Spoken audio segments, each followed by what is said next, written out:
just kills me when I see those pictures of him cutting up all those planes. That day was over.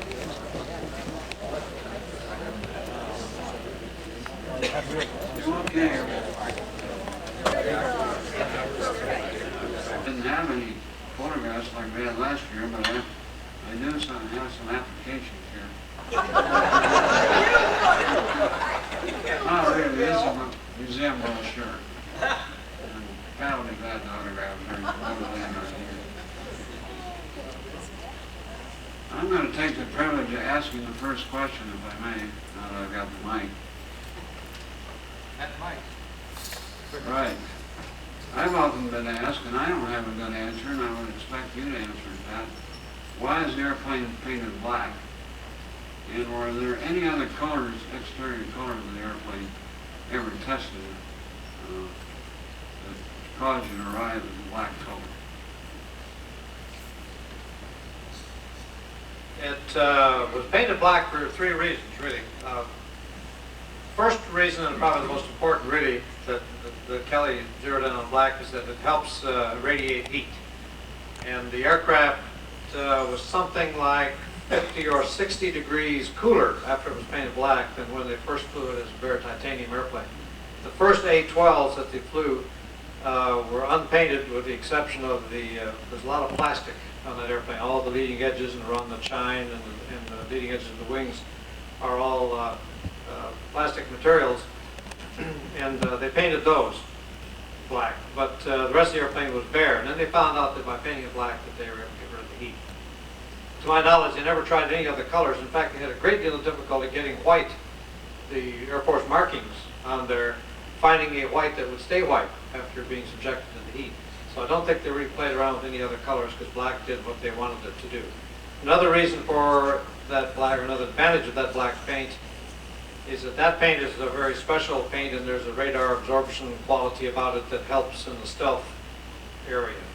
There's a great deal of stealth in that airplane. All of the design contours and all the rounded edges and all of the fiberglass fairings on the front of the airplane and all around the leading edges of the wing, all that sawtooth business that you can see when you look at it closely, and all filled in with fiberglass. That's all anti-radar. That's stealth, and it was very, very effective in the early days. The one thing it doesn't have about it of a stealthy nature, which all stealth aircraft do, is that it has one hell of an IR signature, infrared, because of its heat. You can't change that if you're going to fly supersonic.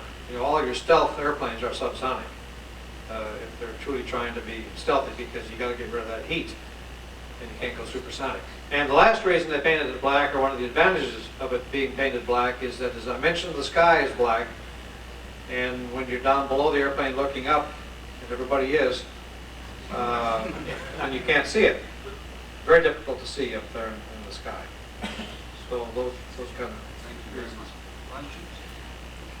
Yes, sir.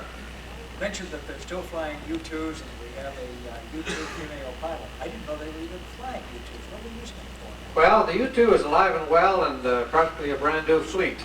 The U-2A models that I flew and Francis Gary Powers flew and those things back in the 50s and 60s are all gone. Most of them lost in accidents. There's a handful of them around in museums, and most of those, even in museums, are restructured from accidents. There's only a couple that were flyable of the original U-2s. And back in the, God, I don't remember when now, maybe the late 60s, early 70s, when they were running out of airplanes, they decided to reopen the line, and they redesigned the airplane, and they called it the U-2R. We were flying A's up through whatever number, and they came up with the R model. The R model is about half again bigger than the original U-2. You don't really notice that unless you put two of them side by side, because it looks the same as the other airplane, but it's a much, much bigger airplane, bigger wingspan, longer, taller, carries more. Doesn't go any higher because the wing is critical, and that's the size that airplane's going to go. But it can carry a lot more and go an awful lot farther. And then they followed that with a build of a whole squadron of TR-1s. And the TR-1 is the U-2R. It's the same airplane exactly, it's just you have a different decal or a different stencil when it comes out the assembly line. And they went to the TR-1 because that particular squadron was to be stationed in Europe, and they were going to fly tactical reconnaissance with it for USAFE And the U-2 had such a bad name in Europe after Gary Powers, that even 20 years later, none of the countries wanted to have U-2s in their borders, so they said, okay, we'll call it TR-1. And they said, that's fine, bring them in. So that squadron is based in England, and the other squadron of U-2Rs is based up at Beale, they were with the SRs. U-2s are used very, very effectively all over the world. They got more missions than they can ever begin to comply with. The only thing you can't do with the U-2 is you can't directly overfly a country that's armed with missiles. You can take it anywhere else in the world you want to go. It's cheap, it's easy to operate. This takes a handful of people to maintain it. It's got tremendous range, great loiter capability. It's got real-time downlink systems on all of its reconnaissance capabilities. And they just fly it all over the world. It's been over the Middle East for 15 years. And they've got permanent bases in Korea. They fly it there all the time. And areas that we want to keep an eye on. Cuba gets looked at all the time. Anytime there's a hot spot, say in Central America or something, you want to see what's going on, they just send the U-2 down there. No one's going to mess with it. It can be down there and be back in a couple hours. And so it's a very, very efficient, economical system. And it's funny because the SR was to be its replacement. And since I flew both airplanes, I used to encounter a lot of friction when those two squadrons got together up at Beale. They eventually put the two squadrons in the same wing, and there was a lot of friction between the crew force members, the new guys and the old guys. And I had loyalty to the U-2, and I used to tell the SR guys, my compatriots, I said, you better be careful. The day the SR goes to the boneyard, the U-2 is probably going to be overhead taking a picture of it. And little did I know that that's kind of what happened. Yes, ma'am. What does the SR-71 do as a reconnaissance plane that exceeds the capabilities of modern satellite reconnaissance? The responsiveness is one thing because you can send it to areas that you don't have satellite coverage. Satellites are all up there with a pre-designated mission to perform. That's what they're up there for. Everyone that's up there has got a mission to do. If you have to go somewhere else where you don't have a satellite, or if you have to take a satellite off its particular orbit to move it somewhere, and that takes time and fuel to move a satellite, and you have now left another area of coverage open. So if you expend that one resource and take it somewhere else, it's got to be a very high priority thing in order to do that. And so the availability is one thing.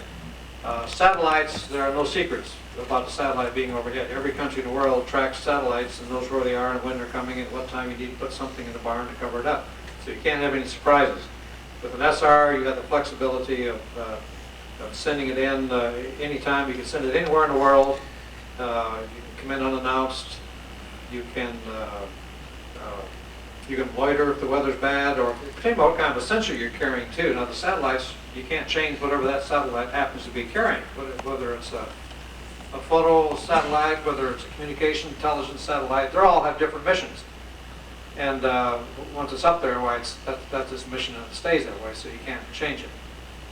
So the SR has the flexibility of responding to a need that the satellite doesn't. And depending upon the satellites you're talking about, some of them don't have all that great photo capability. Some of them have spectacular photo capability. A lot of them don't, and a lot of them don't have the capability for night and weather. They are responsive in the sense that once you get it in position, every 90 minutes it's coming over and you're going to get the download and you can get the information quickly. So that's a help. But the satellite has a lot of limitations. But that was the reason that was primarily given as justification for doing away with the airplane. That the airplane was very expensive, which it is, and we can probably get by without it and use satellites. And I hope they can. I think it was premature, but then I'm obviously biased. Yes, sir. How large a ground cruise it take, and how long does it take to prep for flight? Oh, it takes a lot of people. That's why it's an expensive airplane. When we've been taking an airplane on a one-shot deal overseas somewhere, if we've got a mission to go someplace to do something special, and we crank up a load of, we'd take a couple of tankers full of fuel and load our maintenance guys on board. We'd probably take about 50 or 60 guys. Now, when the A-12 was flying, that was not flown by the Air Force, that was flown by the CIA guys. And Lockheed basically supported all of those kinds of operations just as they did when the U-2 was being flown by the agency. Lockheed could take a handful of people, cross-train them into all sorts of different specialties, and send them out, and they could do with 10 people what the Air Force would take 30 to do. Because we tend to specialize, we've got this young 19-year-old airman out here, he's a hydraulics guy, and that's all he is. Lockheed has got a guy that's 50 years old, has been working hydraulics and working electronics, and he's also a computer expert, and he fixes tires. And so one guy will do what we in the Air Force will have specialties do, and so it takes more people. Now, our people don't demand the salary, obviously, of a Lockheed employee, so maybe the dollar cost winds up something the same, but it takes us a lot of people to do the job. And the pre-flights take a long time. They usually will, it'll take something like, 3 or 4, maybe 5 guys to post-flight an airplane. It'll take them about 10 hours. And pre-flight's probably a repeat of that. And that's if there's nothing particularly wrong with it, just getting it ready to go. So it's not a fast response airplane. And it leaks fuel. You probably have heard stories about how the fuel always leaks out of the tanks on these things. They never were able in 25 years to get the fuel tanks to stop leaking because there are no bladders in the airplane. The fuel is just in the fuselage and in the wings. And as the aircraft heats up and it changes shape and expands and shrinks and everything else, why fuel always leaks. So it's sitting on the ground, you always got a bunch of fuel dripping on the ground. And so you used to delay refueling, for example, until shortly before the crew got to the airplane. It was one of the last things you would do. And so there are lots of special maintenance activities required to get it ready for flight. And that's another reason why the YF-12 as an interceptor probably wouldn't have worked very well, because you can't put it on alert. You can't really have a crew standing by with a pressure suit all day, sitting out in the alert facility, and you can't have an airplane that you can keep primed up, ready to go, without a great deal of effort. So, yes, sir. General, years ago I saw some film where they took a F-104 and put a rocket engine on it. Yeah. Blew it up to 99 tons. And it had reaction control jets in the nose and tail, I think, compared to the wings. Yeah. Is that a consideration on this airplane? No, he's talking about the 104 rocket driven aircraft that they used up at Edwards Air Force Base in the Flight Test Center as part of their school system. Chuck Yeager, in fact, lost one of those in the bailout. And when you get at high altitude, the wings are so small, of course, you have no control surfaces, and so they use little jets, the wingtips and the nose and the tail, just like the shuttle does. That's how you maneuver the shuttle in altitude or in space. And no, you didn't need that in the SR because of the speed that you're operating up there and the size of those controls. Those are huge controls. If you look at the airplane outside, the elevators and what would be ailerons, we call the whole system ailerons, it's across the whole back of the airplane. They're just like barn doors back there. So you've got a tremendous amount of authority with that flight control system, and that's all that you need up there to operate. Even though the air is very, very thin, and the rudders, the entire flight control up there moves around a center post. It's not a fixed vertical stabilizer with a rudder on the back of it. The entire vertical stabilizer moves with the center post, and you got 2 of them. So you got tremendous rudder authority as well. Incidentally, when we were in England for that, we took the SR over to England for the speed run at Farnborough, yeah. You saw the Harrier, British Harrier, take off in this vertical climb. We met all the guys that were in that particular squadron. They had their Harrier on display parked right beside our SR, so we got to be good friends with these guys. And so they took all of us, there were 5 of us that were pilots, 2 guys, 3 of us. One guy that flew it over, one guy that flew it back, and then I was there. And so they let us all go and fly Harriers. So I got to ride in Harrier for an hour and 15 minutes. That's the other end of the spectrum, Mach 0. But they operate with jets on the nose. No, that's how the Harrier maneuvers at those low speeds. It's got little jets that operate around the nose and the tail and the ailerons, and that's how you control it. Puffers? Yeah, that sounds reasonable. Okay. Yes, sir, back there. Has the Air Force retained any of the SR's strategic reserve? The Air Force has, I think it's 2 airplanes at Palmdale that Congress insisted that we keep. We gave 3 to NASA. NASA has 2 A models and a B model trainer, the 2-seat pilot trainer. And there are 2A models at Palmdale. Congress, when they agreed with the Air Force to disband the program, did so reluctantly. And they said, well, you keep 2 of those guys ready, so in case we need them, we'll call them up, we'll put them in business. And we said, hey, we can't do that. Everybody's gone. The maintenance guys are gone, the logistics support's gone, the pilots are all gone. You can't call that airplane back to active duty. It's not like another machine. Well, they said, that's okay, do it anyway. So 2 airplanes are sitting up there, and they'll never be flown. In another year, they'll be in somebody's museum, probably. But the Air Force insisted the airplane go away. Congress, for several years, insisted that it not go away, and kept putting money back into budget after the Air Force would take it out. And so eventually, the Air Force won on this particular point.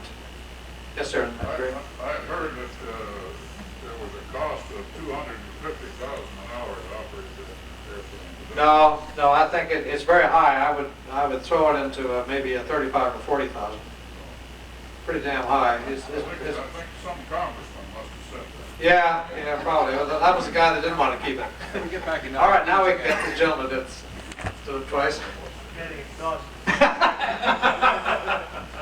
I'm a former Navy quarter reconnaissance pilot, and I'm curious about, maybe you can't tell us, but what combinations of cameras could you carry, and also, I don't imagine at those altitudes you had to worry much about flying flight lines, but if you did, how did you find your checkpoints to get on, keep your heading, and then with that long radius of turn, how did you find your way back? Well, all of the flying the flight line, which of course is the name of the game in the reconnaissance, you got to be on that black line. That's all done automatically for us by the navigation system of the autopilot. And even if you lose the autopilot, the navigation system gives you directions on your flight director indicator, and you just keep the needle zeroed, and you're going to be on that black line. And the cameras are operated automatically from that same system. Now, the U-2, you had to look through a periscope from the bottom of the airplane, and you visually flew it just like you're out here in your local Cessna. You fly down a railroad track and turn left at the water tower and do that sort of stuff. That's how the U-2 navigated. But the SR is all automatic with that stellar inertial system. They can't find your initial checkpoint. Oh yeah, they'll take you right from takeoff to everywhere you want to go. When you taxi out of the barn where the airplane is stored, it leaves that spot knowing precisely where that is, and when you get to the end of the runway, it'll tell you you're 12,000 feet away from where you started from, and it'll take you right to that first checkpoint. Yeah, it'll split a hair with you. It tracks you all the way from start to finish. If you were to have to do that manually, if you lost your navigation system, you really couldn't do it, because you don't have any visual references. You can't see from that cockpit with the big wide chines that go out. You lose about 75 or 80 miles of visual reference underneath it. You don't see about 40 miles either side of the track. So, you can't visually navigate. Not to belabor the point, but we had viewfinders that looked forward. Yeah. And you had a good wide vision that went right through the airplane. Yeah. Almost temperature was the reason why. No, the back seater had one of those, but the pilot didn't have room in the cockpit for it. Now, we had that in the U-2. I had a view sight that went right through the airplane. But the SR doesn't. They just said, if the automatic system doesn't work, now the back seater can look down there and he can tell you, but he can't, it's going to be after the fact. By the time he tells you that you're 5 miles left of course, you're probably 20 by the time he gets through saying it. So it doesn't really, he can't really give you any meaningful feedback. Yes, sir. Are there any missiles that you know of that are existing now that could bring like SR-71 down? Well, our biggest concern, I guess, was the SA-5s. Back when I was flying it, and nobody had those except the Soviet Union. They weren't an export missile, and it was a brand new missile at that point in time, and it was advertised to be reasonably a concern to us. Nothing that was active around the world that we flew in was of any concern at all. I just wonder if that might be a factor why it was higher if they might be missiles now that fit now. There might be missiles, but they'd be Soviet. And unless you're going to overfly the Soviet Union, we don't want to do that anymore. In a sense, you could say the mission went away for the airplane, because its reason for being was to do what the U-2 could no longer do, overfly denied territory. And it could do that with impunity for 25 years, but you know, then we never tested it against the Soviets, lately, so we wouldn't want to. Yes, sir. Follow-up question to that one. You mentioned earlier during an operational run, the navigator behind as you approached your checkpoint or your target activated the defensive systems. Are you at liberty to say, General, something about the defensive systems that you carried? Not really.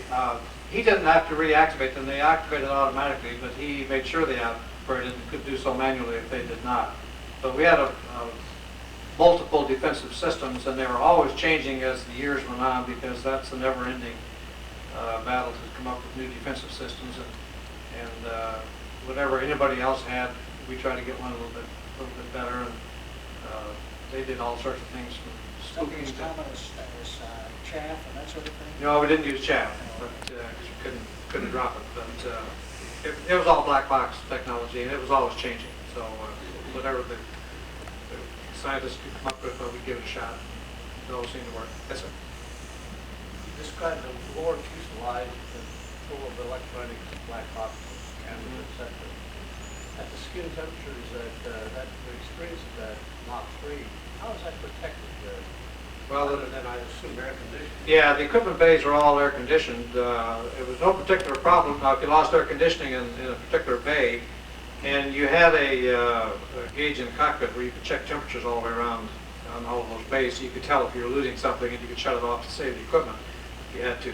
But there was no particular problem with any of that equipment. It was designed to handle reasonably high temperatures. But the only really difficulty, I think, was in developing glass through which the cameras could look without getting distortions. That was a real problem for the guys that did that.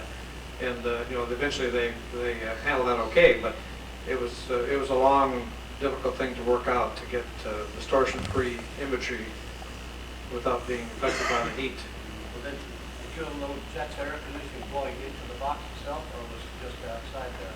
As I recall, it was both. The bay itself was air conditioned, and I think most of the equipment, depending on what it was, most of the equipment had air plugged into it as well.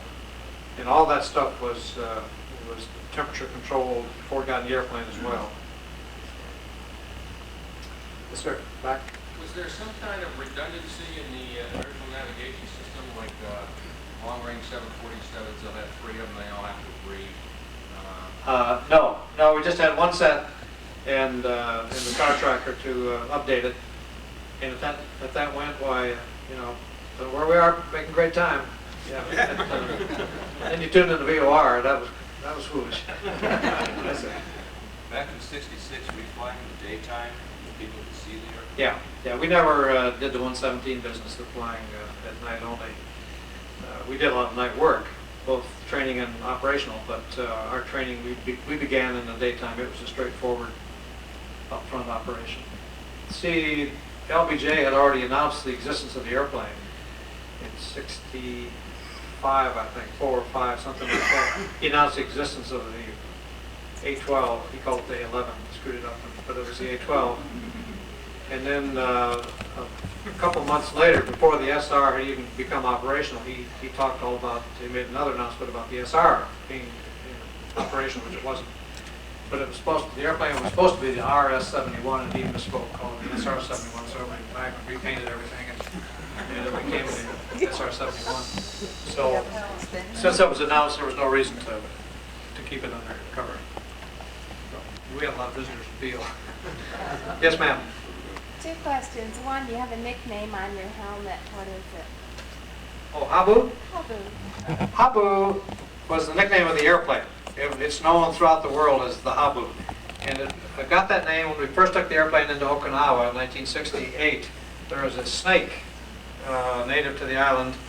It's called the Habu, and it's a black, sinister, killer snake. One bite's 2-stepper, as they say. You get 1 bite, take 2 steps, and you're dead.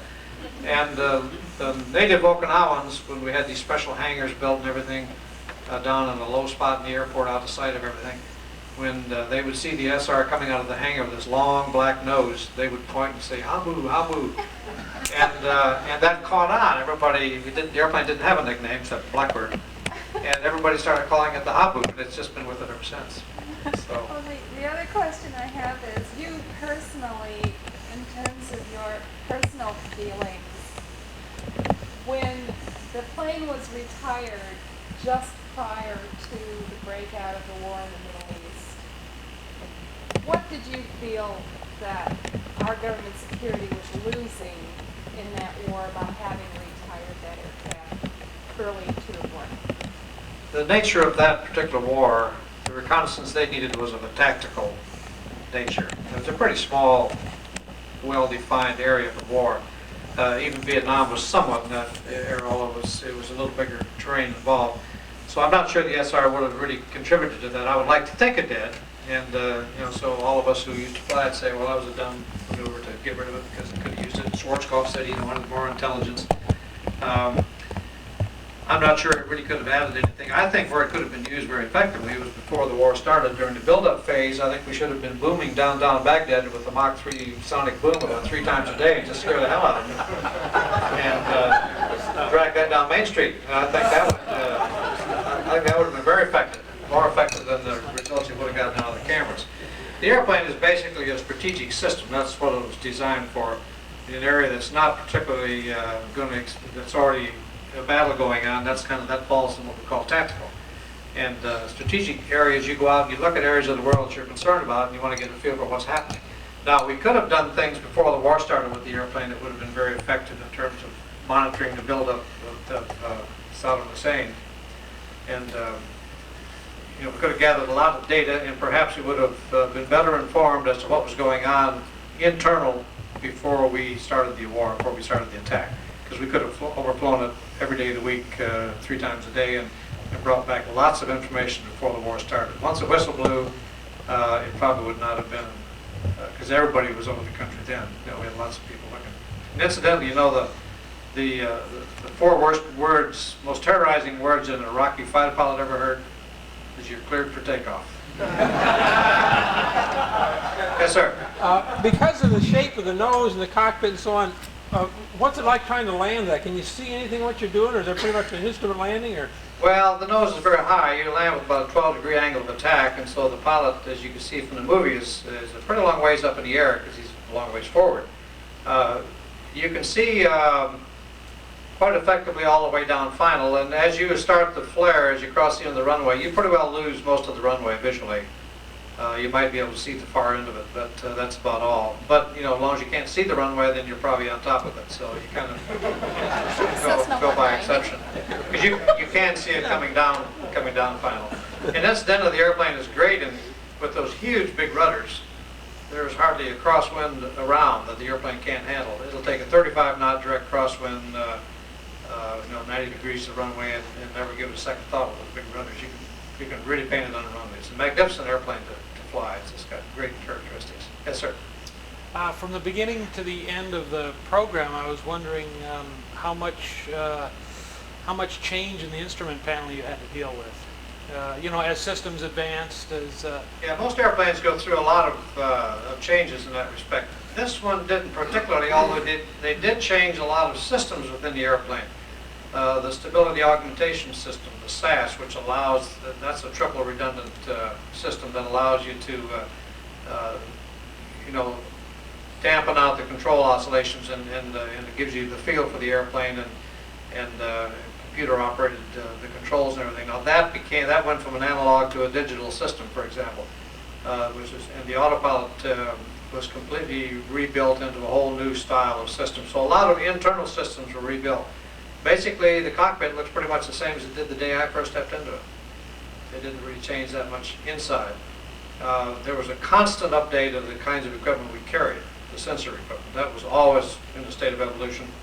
And just before they retired the airplane, they had just finished a $1 million modification test program of designing a new real-time downlink system for the airplane, which would have made it tremendously effective. One of its drawbacks, of course, is when you flew a mission, you had to come back and land and process the tape. You couldn't transmit it from the airplane. The U-2 can do that. The SR could not. And it was because of the speed and altitude and trying to get an antenna that wouldn't burn off and those kinds of things. So, but they finally worked that problem out, and they had a system. They had just finished testing, and it was ready to go into production when they canceled the airplane.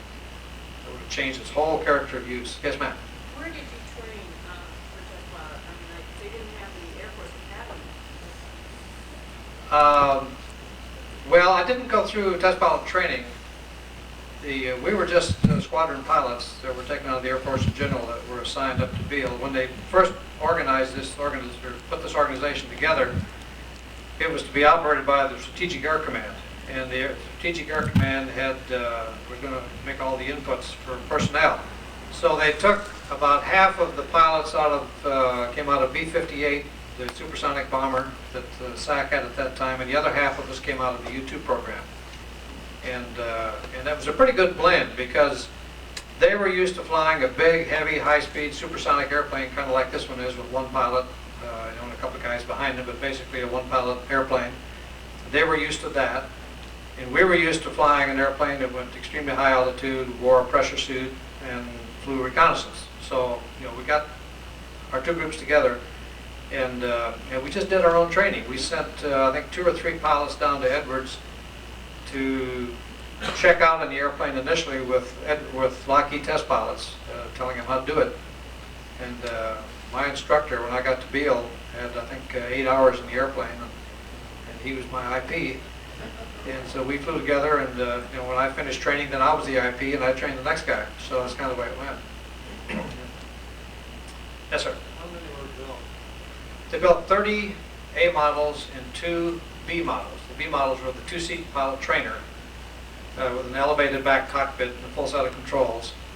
And we lost one of those early in the program. It crashed, and so we had just the one trainer left. And then downstream, they were so concerned about that because if anything happened to that one trainer, they weren't quite sure what they would do about getting a crew force, keeping him alive. So they took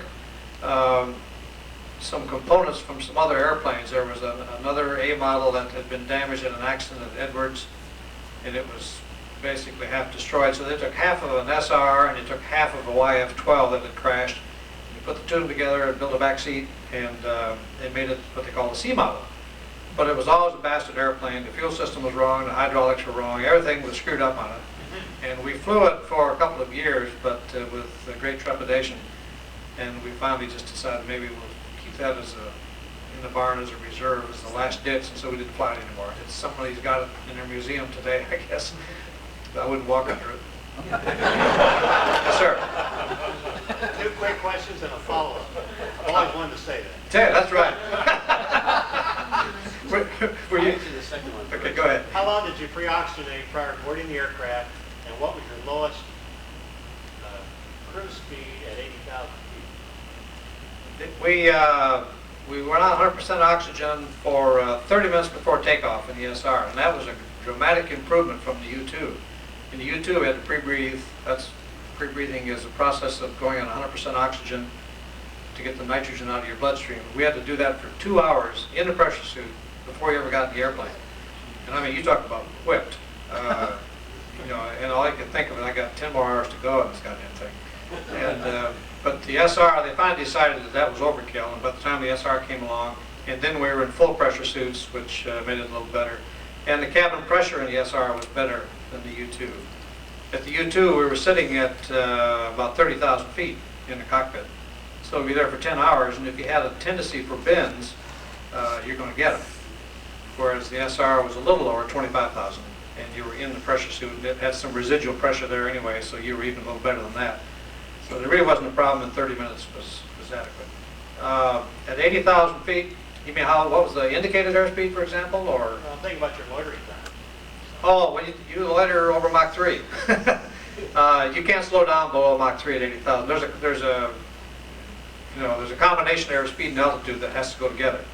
And if you had a malfunction in the airplane that necessitated slowing down, and we had certain malfunctions that said you can't go over Mach 2.8 with this hydraulic pressure, or if you've got an aft bypass door that's stuck, you got to go to 2.4 or something like that. If you were encountering something like that that necessitated slowing down, you could do that up to about down to about Mach 2. If you had to go below Mach 2, you're better off going subsonic and drop down to 30,000 feet and come home, because you're going to go more miles per gallon.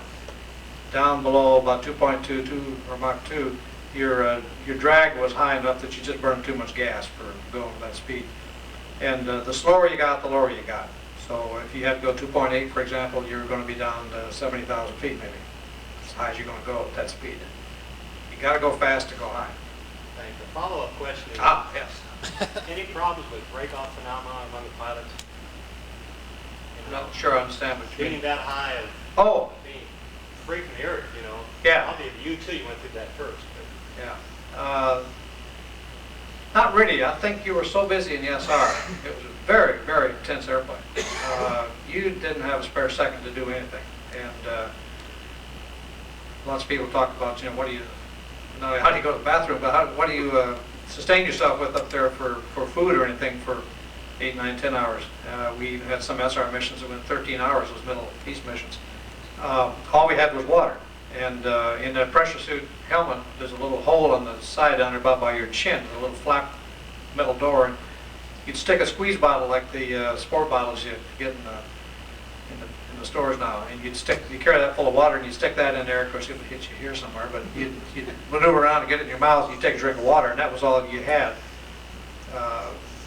And the same thing was true in the U-2, even though initially we used a partial pressure suit, the old capstan tight, skin tight suit. You would just drink water. So you know, that's how you'd stay alive for that. Nowadays, some of the kids were using they had apple juice and apple pudding. They're almost kind of baby food stuff because the astronauts started into that, and so we picked up on that and we were able to use some of the things that were developed for them. Because when they wore in the early space flights, when they wore suits all the time, they were faced with the same thing for a couple of days, so they had to have food. So as those things were developed, we got spent on. Yes, sir.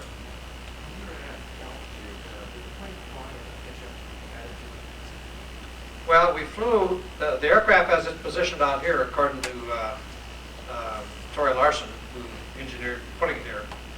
He says that is at 7.5 or something equivalent degrees angle of attack, and that is the angle of attack that you will be at Mach 3. And that's true. That's 7 degrees is about what we cruised at.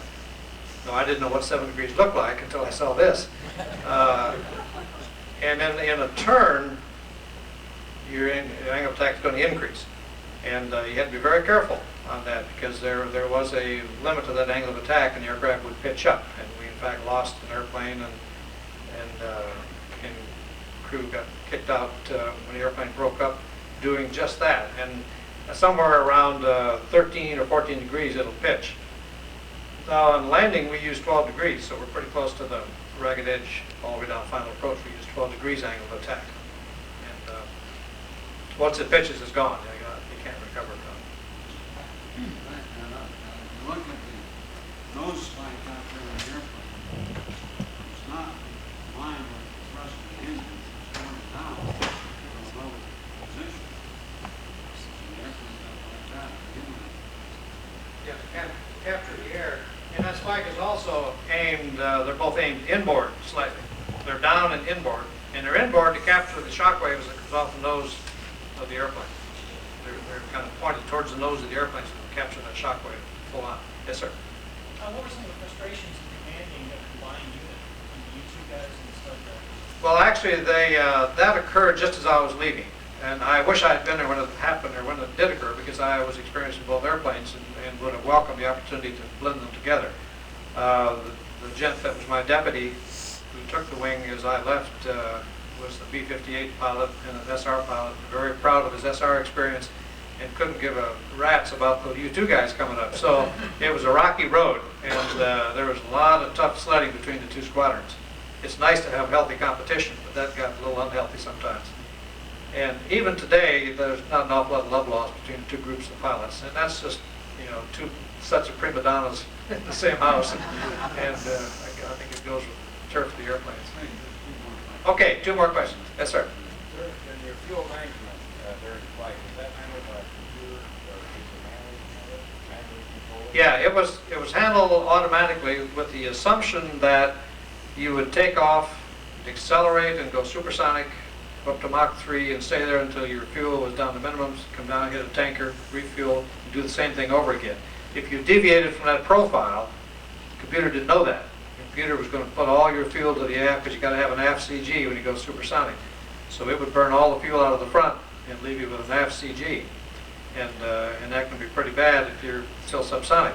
So if you had to deviate from that schedule for whatever reason, or if you didn't climb up, you're just going to fly subsonic. Maybe you're just going to deliver the airplane to Edwards, subsonic flight.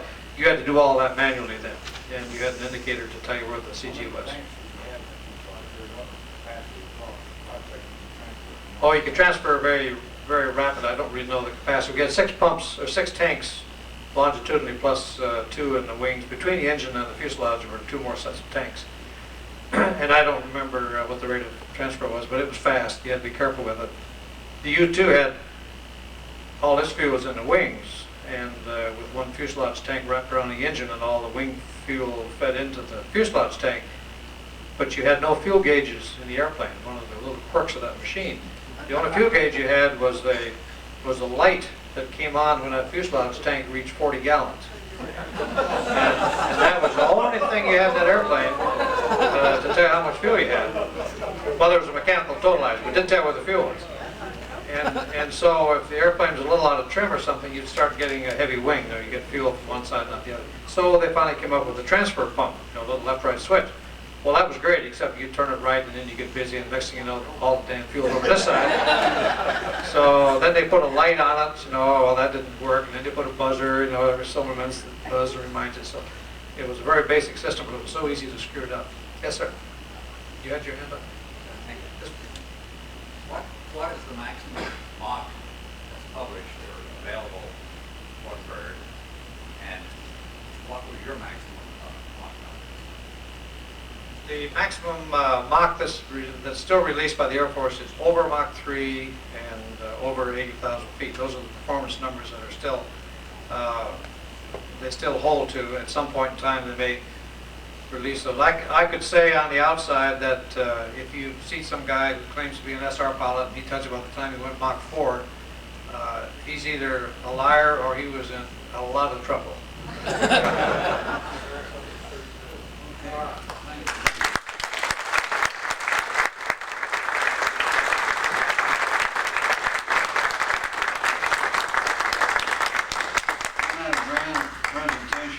Oh, yeah. 2 things I've got to explain about our Blackbird out here, germane to what Pat just talked about. When we got it up and rolled on those stanchions, it started leaking fuel. It really did after 25 years. It still is today. Yeah, you can still see some of the stain. The other thing, those of you who have studied it carefully, if you look in the last few days, you'll find some steel vertical spikes along the top edge of the vertical fins, the whole edge. That's not part of the stealth equipment.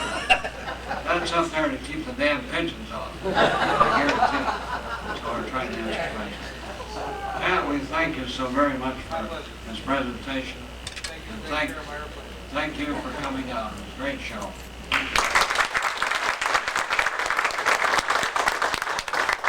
Well, what's the program for next week?